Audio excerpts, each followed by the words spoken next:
are. Enter Sir Billy. And really, this trailer footage here pretty much tells you everything you need to know about this film. It's an absolute masterpiece of dysfunctional out-of-touch syndrome.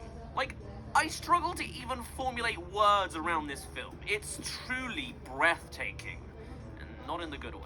Sir Billy is, by technicality, the first CG Scottish film to be made, being completed in April 2012, just 2 months before another Scottish animated film peeked its little head.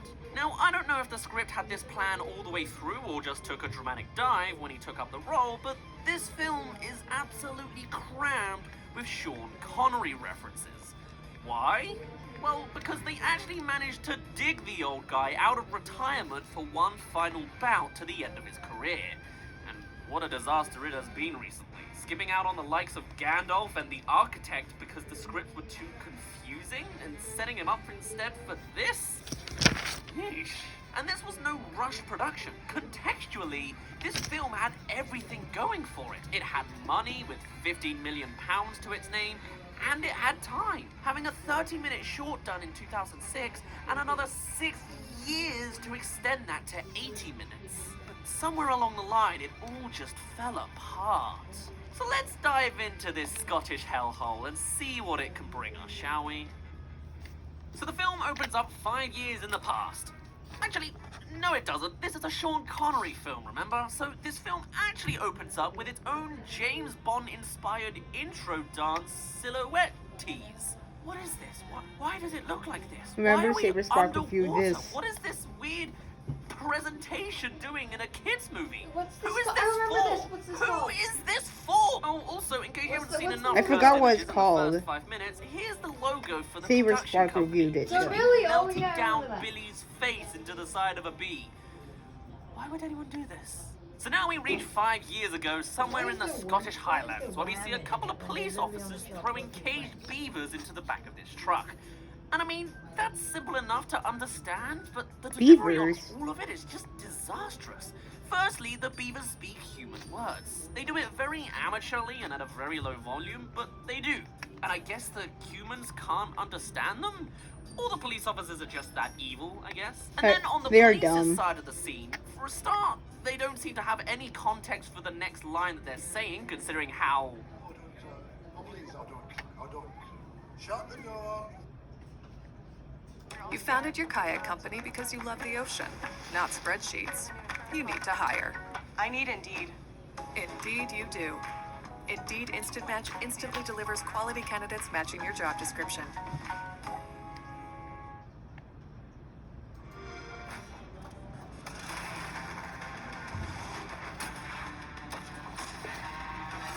We protect humanity, whatever the cost.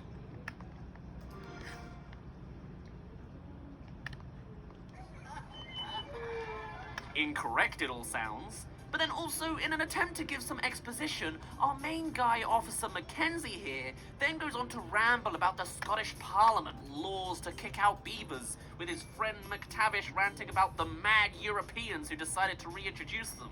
Mackenzie then continues to ramble on about the benefits of beavers being their taste and use as a fur coat, but my god, it's just so wishy-washy and hard to hear. My granny, she had a smashing, soft, thick and funny coat, you know. Thick and funny, thick and funny, thick and funny coat, you know. Why does everyone speak like a Scottish version of that Professor Crayon from the last episode?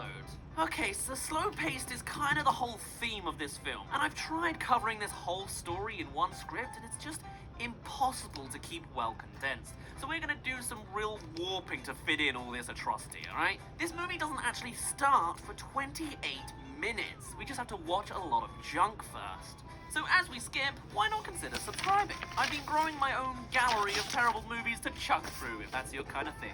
And remember, only you can help against my non-subscribed ratio count. So in this prologue scene, the truck driver crashes because, just look at him, one beaver escapes and is presumably adopted by this bunny who is just horizontally stretched or something. 5 years later, we come to Cataness and are introduced to Vicky, the Abomination. Why is she here?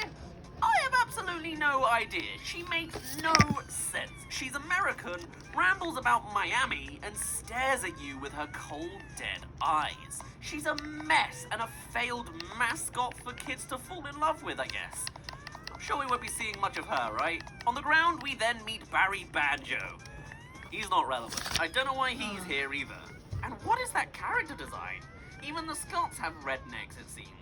Next up, we meet Patty Turner, a faintly more important character. And for those of you without any eyes, her most prominent character trait and feature is her very on-display set of Americanism shown from her scooter. Why is an American in a Scottish movie? I tell you what happens in the scene, but none of it. This monster! Don't say that, the kids are As listening! he's talking, there they are on the other side of the gate for some reason, with a bunny friend. I can't Don't justify say it, why. the At kids very are least our conflict listening. here is prevalent, but my god, is this delivery just falling flat. You know, I had a whole plan for this video had I had more time. See, I was hoping to bring back green screen elements with a twist by literally modeling some of the worst shots in Blender so that I could physically walk around them. And though I've had a few roadblocks in producing that, I can still tell you about our sponsor, Skillshare. See, with this pandemic going on, I've been using the time to learn a little bit of Blender, and you can do very much the same through the likes of classes like Stephen Pearson's series about how to create and design a modern interior in Blender, but other class topics include illustration. Seriously, what? To a treadmill and a jacuzzi? This never comes back. So Billy is cool, like really cool. Want the proof? He can throw his kitty hat onto the coat hanger. Heck yeah. Oh, and in case you didn't realize, this guy's Scottish. After considering apple, orange, fruity yogurt for a moment, he decides to call his friend Gordy, but not before his first real lines in the film.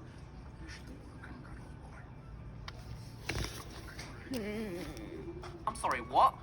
Speak up! I mean, I get it's realistic for a man to mumble to himself in the morning, but please, can we get any competency from an acting icon?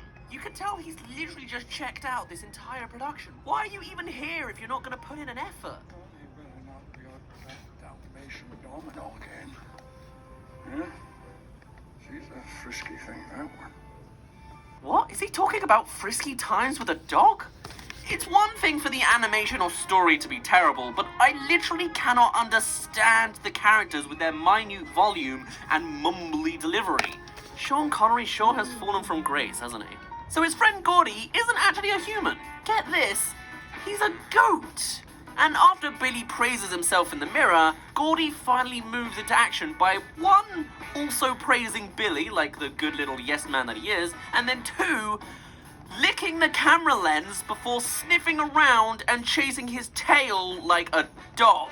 And then he proceeds to stand up straight, continue to praise Billy, and flamboyantly walk towards the main room. We haven't even scratched the surface of this film, and it makes absolutely no sense. And this kind of behavior here, it's not consistent.